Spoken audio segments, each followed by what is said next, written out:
حضرت ابو بکر صدیق رضی اللہ تعالیٰ عنہ چونکہ ایک بہت بڑے تاجر تھے، ایک بہت معزز شخصیت کا نام حضرت ابو بکر صدیق ہے۔ حضرت ابو بکر صدیق دور جہالت کے اندر بھی ججمنٹ دیا کرتے تھے، مطلب کسی نے قتل کر دیا، کسی کا خون بہا دیا گیا، کوئی چوری چکاری ہو گئی، اس کا آپ ججمنٹ دیا کرتے تھے، انصاف کیا کرتے تھے، لوگوں کے درمیان فیصلہ کیا کرتے تھے۔ اور اس وقت کا یہ جو عہدہ تھا یہ بہت بڑا عہدہ تھا، کیونکہ بھائی ہر کسی سے انصاف کی گہار نہیں لگائی جاتی، ہر کسی سے نہیں کہا جاتا ہے کہ صاحب آپ اس کا انصاف کر دیجئے، آپ اس کے بارے میں فیصلہ کر دیجئے۔ جو اس علاقے کا سب سے معزز شخص ہوتا ہے، سب سے زیادہ انصاف پسند ہوتا ہے، سب سے زیادہ سچا اور سچا ہوتا ہے، اس کے پاس لوگ آتے ہیں انصاف کروانے کے لیے۔ حضرت ابو بکر صدیق انہی لوگوں میں سے تھے۔ تو حضرت ابو بکر صدیق جب ملک شام تجارت کے لیے گئے، جب شام ہوتی ہے، رات ہوتی ہے، تو تمام کے تمام قافلے والے رکتے ہیں اور آرام فرماتے ہیں، تمام لوگ سو گئے۔ سونے کے بعد حضرت ابو بکر صدیق کو ایک خواب آتا ہے۔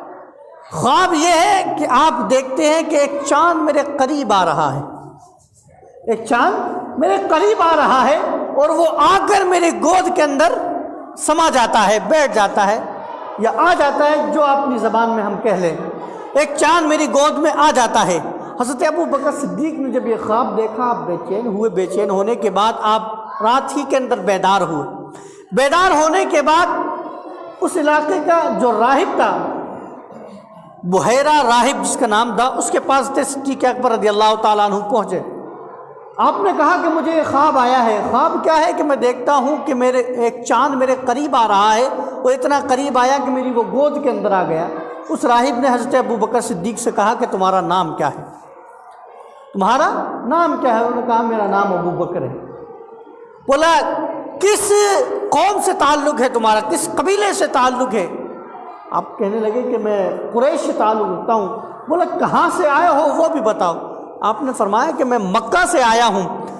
تو وہ جو بحیرہ راہب تھا اس نے کہا کہ اگر تمہارا یہ واقعہ سچا ہے، خواب یہ سچا ہے، تو اس کی تعبیر میں تمہیں یہ بتاتا ہوں کہ مکہ کے اندر ایک آخری نبی آنے والا ہے، وہ نبی جب آئے گا تو تم اس کے اوپر ایمان لے کر آؤ گے۔ ایمان لانے کے بعد اس کی زندگی کے اندر تم ان کے وزیر ہوگے، اور ان کی ظاہری زندگی ختم ہونے کے بعد، ان کے وصال کے بعد تم ان کے خلیفہ بنو گے۔ حضرت ابو بکر صدیق کو یہ بشارت ایمان لانے سے پہلے مل گئی۔ آج لوگ باق پریشان ہیں کہ صدیق اکبر پہلے خلیفہ کیسے ہو گئے۔ حضرت ابو بکر صدیق کے بارے میں مولا علی خود فرماتے ہیں، کسی اور کا قول ہوتا تو چلو بات سمجھ میں آتی، حضرت ابو بکر صدیق کے بارے میں حضرت علی فرما رہے ہیں کہ سب سے پہلے اگر کوئی شخص ایمان لے کر آیا ہے تو وہ حضرت ابو بکر صدیق رضی اللہ تعالیٰ عنہ۔ اب اس کے اندر تھوڑے بہت اختلافات ہوئے ہیں، کسی نے کہا ہے کہ سب سے پہلے حضرت خدیجہ الکبریٰ ایمان لے کر آئی، کسی نے کہا کہ نہیں مولا علی سب سے پہلے ایمان لے کر آئے ہیں، لیکن امام اعظم ابو حنیفہ رضی اللہ تعالیٰ عنہ آپ نے تطبیق فرمائی ہے۔ آپ نے فرمایا کہ مردوں کے اندر جو سب سے پہلے ایمان لانے والی شخصیت ہے اس کا نام حضرت ابو بکر صدیق ہے، عورتوں میں جو سب سے پہلے ایمان لے کر آئی ہے وہ حضرت خدیجہ الکبریٰ رضی اللہ تعالیٰ عنہا ہے، اور فرمایا کہ بچوں کے اندر جو سب سے پہلے ایمان لے کر آئے ہیں وہ حضرت علی رضی اللہ تعالیٰ عنہ لے کر آئے ہیں۔ یعنی آپ نے سارا جھگڑا ہی ختم کر دیا کہ لوگ اس بات کے اوپر لڑتے رہے کہ کون ایمان لے کر آیا، کون بعد میں لے کر آیا۔ آپ نے جھگڑا ہی ختم کر دیا کہ مردوں کے اندر آپ صدیق اکبر کو لے لیں، عورتوں کے اندر حضرت خدیجہ کو لے لیں، اور بچوں کے اندر حضرت علی رضی اللہ تعالیٰ عنہ کو لے لیں۔ تو یہ حضرت ابو بکر صدیق رضی اللہ تعالیٰ عنہ کی شخصیت ہے کہ جن کے بارے میں حضرت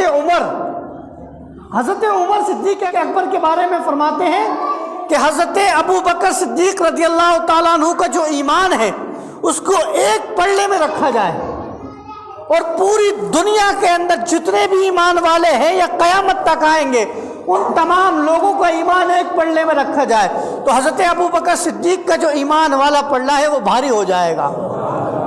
کتنا مضبوط ایمان تھا حضرت صدیق اکبر رضی اللہ تعالیٰ عنہ کا کہ جن کی گواہی کوئی ایرا گیرا نہیں دے رہا ہے۔ حضرت ابو بکر صدیق کی گواہی کون؟